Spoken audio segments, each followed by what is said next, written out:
മുൻ മുഖ്യമന്ത്രി വി.എസ്. അച്യുതാനന്ദന്റെ ആരോഗ്യസ്ഥിതി വിലയിരുത്താൻ വിദഗ്ധ സംഘത്തെ നിയോഗിച്ചു. തിരുവനന്തപുരം മെഡിക്കൽ കോളേജിൽ നിന്നുള്ള 7 ഡോക്ടർമാർ വിദഗ്ധ സംഘത്തിലുണ്ടാകും.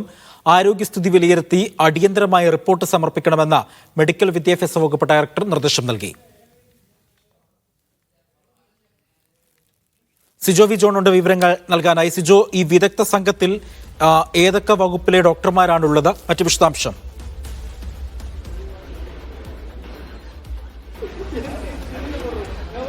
അല്പസമയം മുമ്പാണ് തിരുവനന്തപുരം മെഡിക്കൽ കോളേജിൽ നിന്നുള്ള ഡോക്ടർമാരടങ്ങുന്ന സംഘം സ്വകാര്യ ആശുപത്രിയിലെത്തി വി.എസിന്റെ വിവരങ്ങൾ തേടിയത്. ചികിത്സ സംബന്ധിച്ച കാര്യങ്ങൾ ഡോക്ടർമാർ അറിഞ്ഞു. അത് സംബന്ധിച്ച രേഖകളൊക്കെ കൃത്യമായി മെഡിക്കൽ ടെസ്റ്റുകളൊക്കെ പരിശോധിക്കുകയും ചെയ്തു. അതിനുശേഷമാണ് ഇത്തരത്തിലുള്ളൊരു മെഡിക്കൽ സംഘത്തിന് രൂപീകരണം നൽകാൻ വേണ്ടി തീരുമാനിച്ചിരിക്കുന്നത്.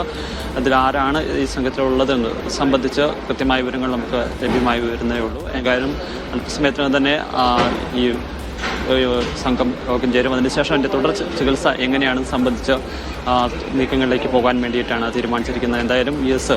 23-ാം തീയതിയായിരുന്നു വി.എസ്. അച്യുതാനന്ദനെ ആശുപത്രിയിൽ പ്രവേശിപ്പിക്കുന്നത്. അതിനുശേഷം ഡോക്ടർമാരുടെ സംഘം തന്നെ ഇവിടെ ചികിത്സ തുടരുകയായിരുന്നു. അതിനിടെയാണ് ഇന്ന് രാവിലെ വി.എസിൻ്റെ ആരോഗ്യനില അതീവ ഗുരുതരാവസ്ഥയിലേക്ക് പോവുകയും ചെയ്തിരുന്നത്. ഈ ഒരു സാഹചര്യത്തിൽ കൂടിയാണ് ഇത്തരത്തിലുള്ളൊരു തീരുമാനത്തിലേക്ക് പോവുകയും ചെയ്തിരിക്കുന്നത്. എന്തായാലും ഏറെ ആശ്വാസമുണ്ടാകുന്ന വാക്കുകളല്ല ഇപ്പോൾ പുറത്തു വരുന്നത്. വി.എസിനെ സംബന്ധിച്ചിടത്തോളം മരുന്നുകളോട് പ്രതികരിക്കുന്നുണ്ടെങ്കിൽ പോലും രക്തസമ്മർദ്ദം തന്നെ വൃക്കയുടെ പ്രവർത്തനമൊക്കെ സാധാരണ രീതിയിലായിട്ടില്ല എന്നുള്ളത് തന്നെയാണ് ഈ മെഡിക്കൽ ബുള്ളറ്റിനും വ്യക്തമാക്കിയിരിക്കുന്നത്.